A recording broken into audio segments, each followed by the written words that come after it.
Hey guys, welcome back to another Great America construction update. Let's jump right into it. Up here at the front entrance, we can check in on the new planter in front of the reflection pond. You can see here that there's a nice new concrete wall in place and curing.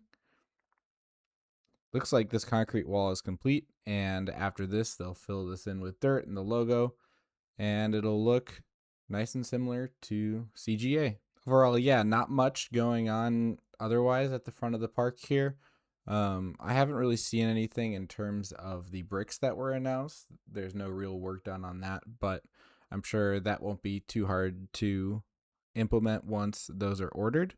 I think a lot of this is already brick anyhow, so it might just be as easy as popping out the old bricks and putting in the new bricks.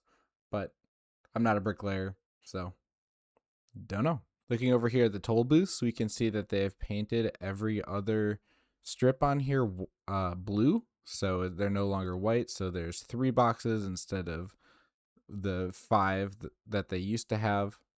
This is part of the announced changes. Nice and boring. Cool paint. Looks good. Over to the second biggest project that has been announced. Raging Bull staircases. Woohoo!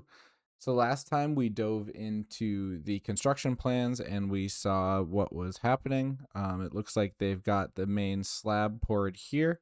They're just probably letting this cure. The concrete takes a while to cure. And you can see that the expanded entrance path has also been poured at this point. What's kind of interesting to me is that they're actually using part of this supports footer as the path. I guess use the concrete that's already there, but definitely a little weird. You can see over here that the extended path does go all the way up to the first Q house. This likely confirms that phase 1 and phase 2, which were talked about last time, are both happening at the same time. They probably just included that for permitting reasons. Also, Raging Bull Train, woohoo!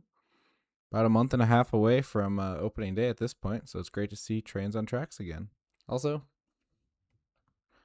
Eagle retrack. A little bit of a better view than last time, but seems like they're working on it. One thing I did notice I didn't notice last time because of the snow. If we look over here, first off, the Hurricane Harbor gate sign is gone. I think this happened last year, but I don't remember. But there's an additional new wooden fence back here with what looks like new concrete footers poured in there, kind of going the direction of Viper. I don't know if they're just going to make this like the dedicated Viper fast pass or fast lane entrance now, because that's where that heads, or if they're going to actually use this long path that used to be the entrance to Hurricane Harbor. But yeah, this definitely wasn't here last year. In fact, here's a picture from last year, and we can zoom in here and you can see that fence isn't there. They had a sign up saying, looking for Hurricane Harbor, go through the front entrance, and then they have the big gate here.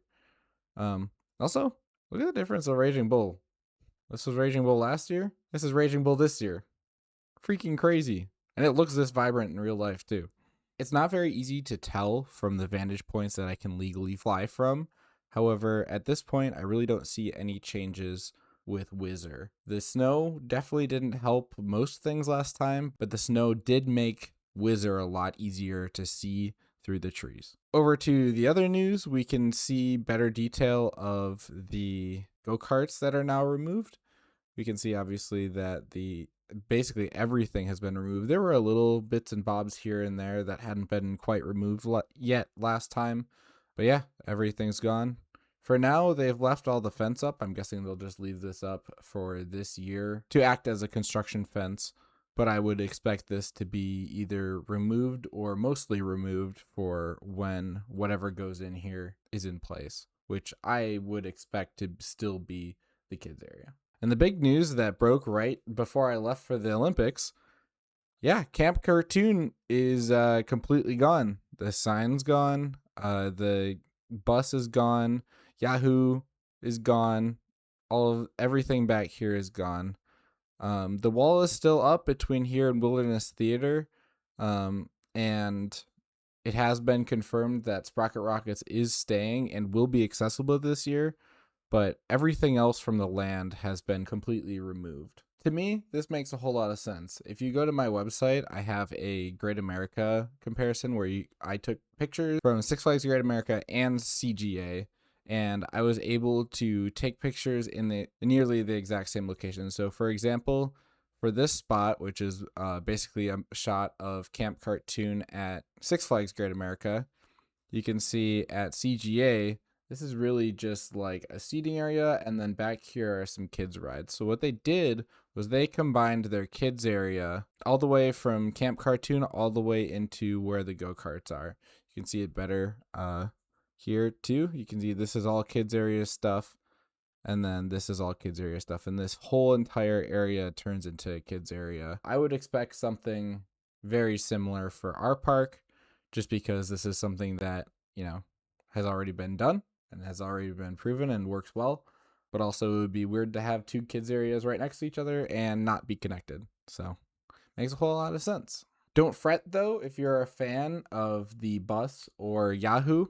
It seems like both rides are surviving and will likely be reinstalled. This is actually something Great America has done quite a bit with a merry-go-round, the Bees, and a few other flat rides. They have removed these kiddie rides and then put them into long-term storage. Sometimes they're reinstalled a little bit later, like with the hometown flats that were reinstalled, or they have yet to be reinstalled, like a merry-go-round. I would expect these to be reinstalled with the new kids area and maybe some of the older flats along with some new rides. You can see right here, this is all of the old Crazy Bus. You can see the actual bus ride vehicle here, and then the main pendulum and counterweight assemblies here back in the storage yard.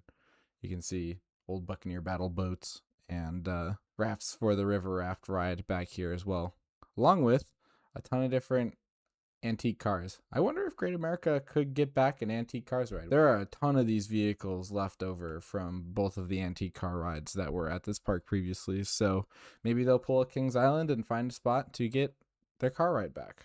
Actually, it looks like they're getting a ton. These kind of look like new planters to me, big planters, and a bunch of them, so that's cool. And then you can see over here, yep, this is Yahoo. This is the trough that Yahoo ran in, and then back up over here, you can see the boats from Yahoo. So I would definitely expect both of these rides to come back either with this kids area or when they rejuvenate either of the two other kids areas. So yeah, that's about it. Thanks for watching, and I will catch you in the next Great America update or later this week, a Wisconsin Dells update. Thanks for watching.